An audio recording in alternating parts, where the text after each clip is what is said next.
पास Bravais lattice. क्या discuss कर रहे हैं आप लोगों के पास? Bravais lattice. बेटा ब्रेविस लेटिस क्या है? आप लोगों के पास लैटिस पॉइंट के बेसिस के ऊपर हम क्रिस्टल सिस्टम को 14 कैटेगरीज में क्लासिफाई करते हैं। क्या कहते हैं? On basis of lattice point arrangement, lattice point के अरेंजमेंट के ऊपर, on basis of lattice point arrangement crystal system classify into 14 Brevis lattice. वो 14 ब्रेविस लैटिस के अंदर बेटा क्लासिफाई किया जाता है। क्या दे रखा है बेटा? जो क्यूबिक होता है उसके अंदर होता है simple plus space centre plus में बॉडी सेंटर। ठीक है बेटा? सिंपल ना, क्यूबिक के बाद टेट्रागोनल। बेटा टेट्रागोनल के अंदर हो जाता है आपके पास सिंपल प्लस में बॉडी सेंटर। टेट्रागोनल के बाद बेटा हेक्सागोनल। जो हेक्सागोनल होता है वहां पर क्या हो जाता है? सिंपल। फिर इसके बाद आपके पास ऑर्थोरोम्बिक। ऑर्थोरोम्बिक के अंदर है बेटा आपके पास simple plus space centred plus body centred plus में एंड सेंटर्ड। फिर ऑर्थोरोम्बिक के बाद रोम्बोहेड्रल। बेटा जो रोम्बोहेड्रल होता है उसके अंदर होता है सिर्फ सिंपल। नेक्स्ट होता है बेटा मोनोक्लिनिक। जो मोनोक्लिनिक होता है बेटा उसमें होता है सिर्फ सिंपल और साथ में होता है एंड सेंटर्ड। क्या होता है? And centred. और फिर होता है ट्राइक्लिनिक। और जो ट्राइक्लिनिक होता है बेटा उसमें क्या होता है? सिर्फ सिंपल। तो हम लोग अगर ऑर्थोरोम्बिक को छोड़ते हैं तो यहाँ बताया जाता है कोई भी क्रिस्टल सिस्टम 4 प्रकार की जो होता है आप लोगों के पास अरेंजमेंट नहीं रख सकता, जिसमें आपके पास सिंपल भी आ गया, बॉडी भी आ गया, एंड भी आ गया और फेस सेंटर भी आ गया। आपके पास ऑर्थोरोम्बिक को अगर हम एक्सेप्शन माने तो बेटा। नेक्स्ट होता है बेटा कोऑर्डिनेशन नंबर। क्या होता है बेटा? Coordination number. आपके पास चल रहा है कोऑर्डिनेशन नंबर। कोऑर्डिनेशन नंबर को बेटा मैं डिफाइन करता हूं कि कितने आपके पास आयन्स किसी एक जो होता है पार्टिकल को सराउंड करते हैं। Number of particles which surround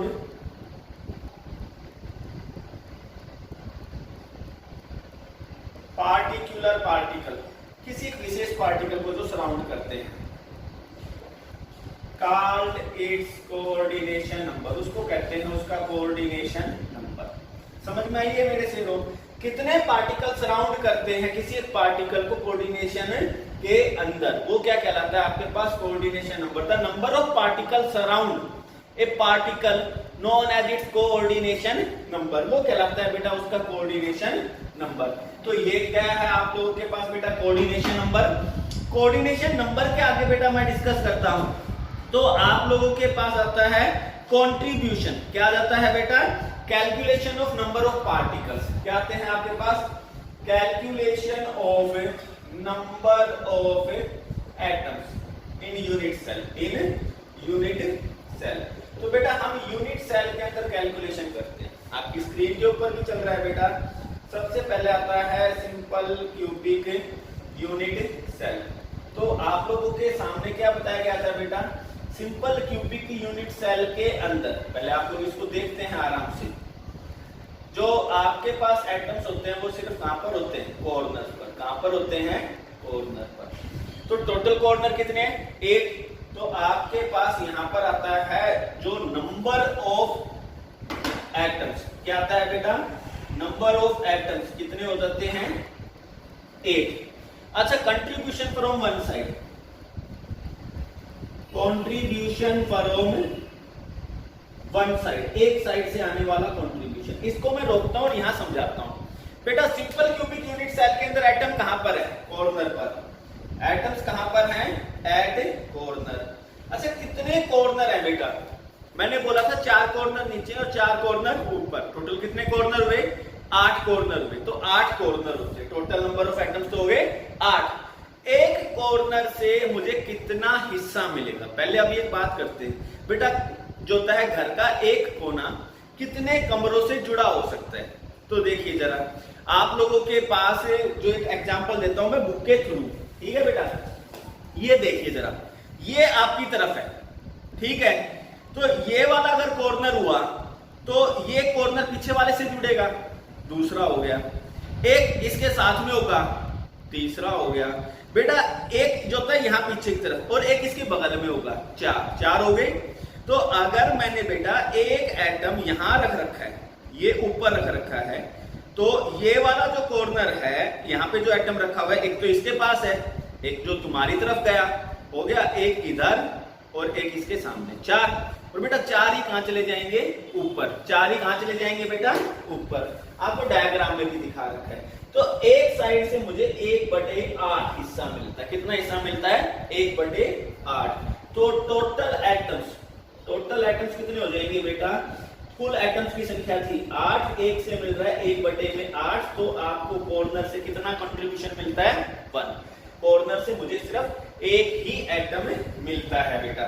next simple cubic के बाद दे रखा है फेस सेंटर्ड। क्या दे रखा है आप लोगों के पास बेटा, फेस सेंटर्ड यूनिट सेल। पहले तो मैं इसको एक्सप्लेन कर रहा हूं, इस टर्म को ही। एक होती है face centred cubic unit cell. दो टर्म हुई बेटा, एक तो फेस सेंटर्ड यूनिट सेल हुई और एक फेस सेंटर में क्यूबिक भी जुड़ गया। फेस सेंटर में सिर्फ एटम्स होते हैं फेस के सेंटर पर। कहां पर है बेटा, फेस सेंटर पर। जबकि फेस सेंटर्ड क्यूबिक में एटम्स कहां पर हो जाएंगे बेटा, फेस का सेंटर हो जाएगा और साथ में हो जाएगा कॉर्नर। साथ में क्या हो जाएगा बेटा, कॉर्नर। तो हम लोग डिस्कस कर रहे हैं face centred cubic unit cell. किसको डिस्कस कर रहा हूं बेटा, face centred cubic unit cell. तो बेटा face centred cubic unit cell के अंदर एटम कहां पर है। पहले तो आपके पास जो कॉर्नर के ऊपर 8 कॉर्नर, 1 2 3 4 5 6 7 8। तो हम लोग क्या कहते हैं, एटम्स फ्रॉम कॉर्नर। कॉर्नर से कितना हिस्सा मिलता है बेटा, कुल तो है आपके पास कॉर्नर 8 और एक कॉर्नर से मुझे मिला 1/8। तो कॉर्नर से मुझे कितना एटम मिला है, 1। इसको मैंने कहा है face centred cubic unit cell. क्या कहा बेटा मैंने, face centred cubic unit cell. तो यहां पर एटम्स कहां पर थे आपके लिए, कॉर्नर और कहां थे, फेस सेंटर के ऊपर। बेटा मैंने कॉर्नर का केस तो पूरा कर लिया। अब आपके पास फेस सेंटर कितने होते हैं, फेस सेंटर होते हैं बेटा कुल 6। देखिए जरा, आपके पास टोटल कितनी वाल होती है, ऊपर नीचे दाएं बाएं आगे पीछे, टोटल कितनी वाल हुई, 6। और हर वाल का सेंटर ले लो, 1 2 3 4 पीछे आगे, 6 हो चुके। अच्छा, एक दीवार कितने कमरों के साथ शेयर हो सकती है, 2 के साथ, एक हमारे साथ एक बगल वाले के साथ। तो अगर मैंने कोई एक एटम यहां पर रखा है बेटा, तो मुझे उसका सिर्फ आधा हिस्सा मिलता है। आधा हिस्सा यहां पर है और आधा हिस्सा इसके पास है। फेस सेंटर टोटल कितने होते हैं बेटा, 6। और कंट्रीब्यूशन कितना आता है आप लोगों के पास, कंट्रीब्यूशन आता है बेटा 1/2। तो एटम्स फ्रॉम आ जाता है face centre, atoms from face centre. बेटा फेस सेंटर से आने वाले कंट्रीब्यूशन 6 × 1/2 कितने आ गए बेटा, 3। तो आप लोगों के पास फेस सेंटर्ड क्यूबिक में एक तो कॉर्नर से आ रहा है बेटा और 3 आ रहे हैं कहां से, फेस के सेंटर से। और कुल संख्या कितनी है, 4। कुल संख्या कितनी दे रखी है बेटा, 4। तो आप लोगों के पास फेस सेंटर्ड क्यूबिक के अंदर जो टोटल संख्या है बेटा वो कितनी दे रखी है, 4। हम लोग बेटा इसके आगे डिस्कस करते हैं बॉडी सेंटर्ड क्यूबिक। क्या दे रहे हैं, बॉडी सेंटर्ड क्यूबिक। आपकी स्क्रीन के ऊपर है बेटा बॉडी सेंटर्ड क्यूबिक। तो जब मैं body centred cubic unit cell के ऊपर जाता हूं तो आपको पता होता है कि एटम्स कहां पर है बेटा, एक तो बॉडी सेंटर के ऊपर, कहां पर है बेटा, बॉडी सेंटर पे। और दूसरा क्या दे रखा होता है, क्यूबिक मतलब कॉर्नर्स के ऊपर। दूसरा क्या है बेटा, कॉर्नर। तो अगर आपने यूनिट सेल रन करी, जो आप लोगों के सामने है भी, तो बेटा उस समय आप क्या देखते हैं, एक तो कॉर्नर, कॉर्नर टोटल कितने हैं मेरे से, 8, कितने कॉर्नर हैं 8। तो आपके पास कंट्रीब्यूशन फ्रॉम कॉर्नर्स, तो कॉर्नर्स की संख्या बेटा कुल है 8, हर एक से कितना हिस्सा आ रहा है 1/8, तो कॉर्नर से तो आ गया 1। अब आ जाता है contribution from body centre, contribution from body centre. बेटा जब मैं बॉडी सेंटर पर जाता हूं तो बॉडी सेंटर एक ही होता है और पूरा कंट्रीब्यूशन आता है।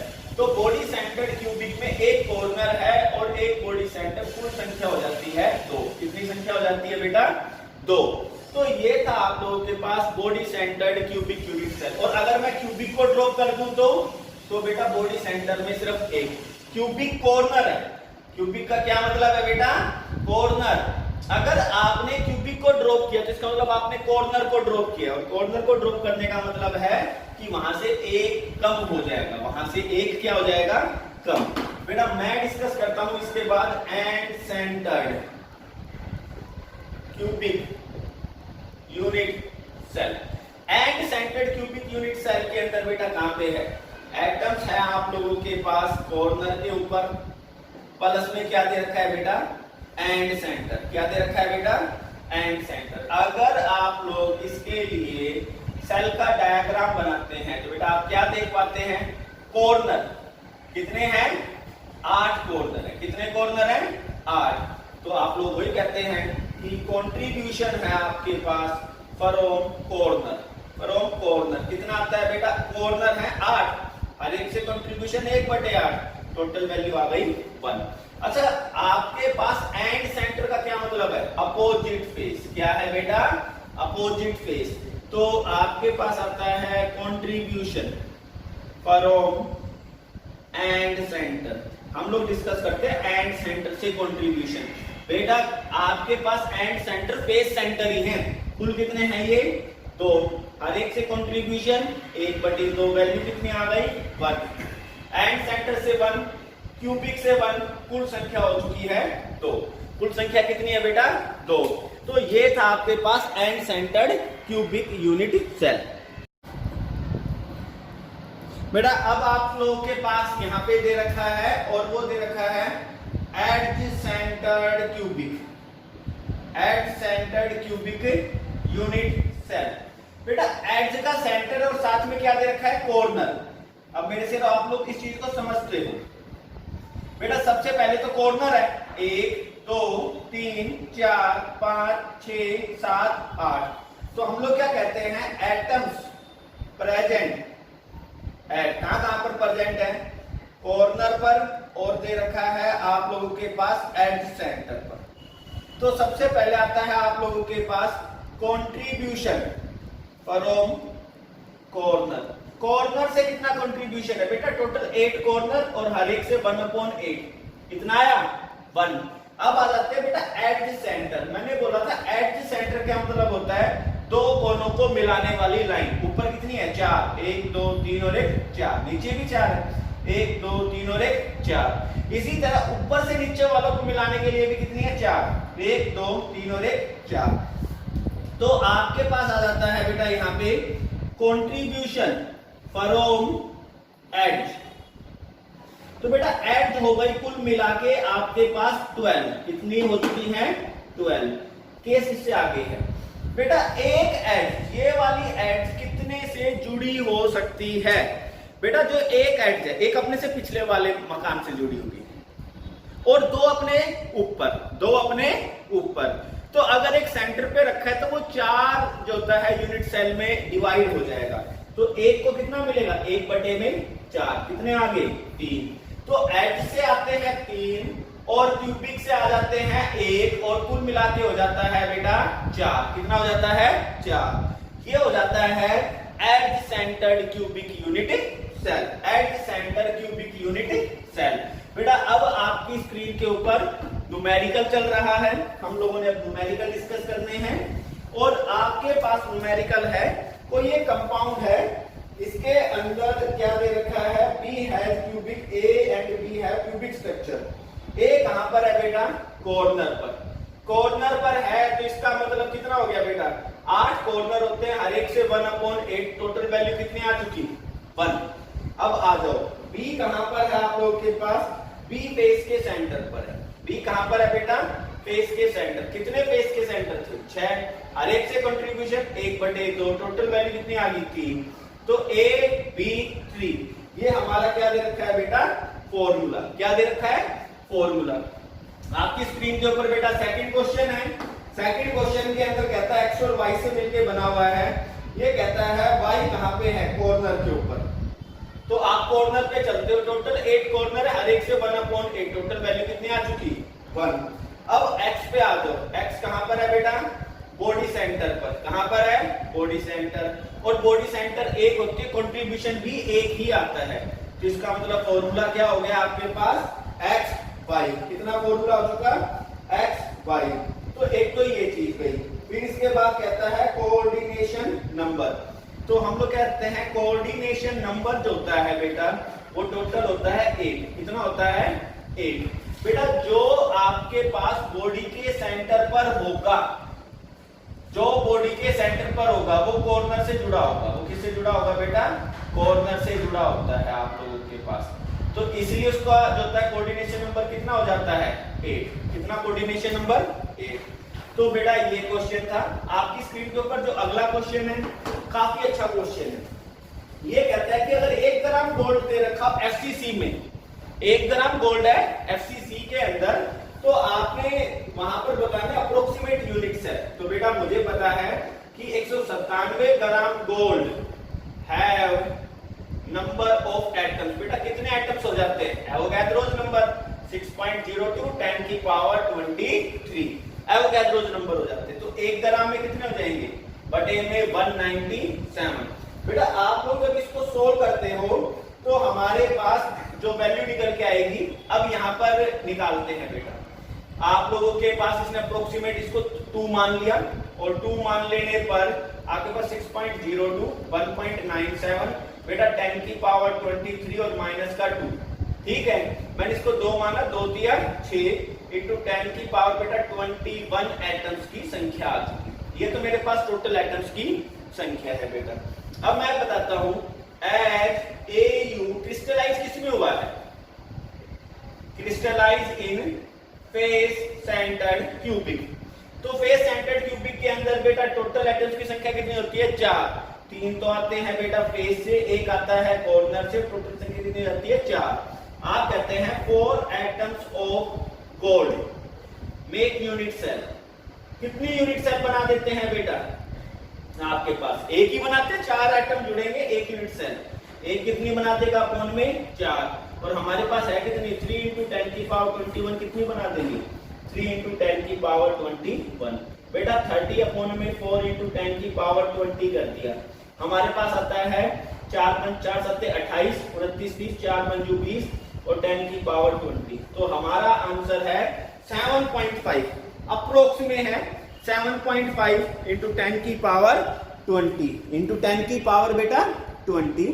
आपकी स्क्रीन के ऊपर बेटा मैं कुछ क्वेश्चन छोड़ रहा हूं, आप इनको सोल्व करें। ठीक है, थैंक यू।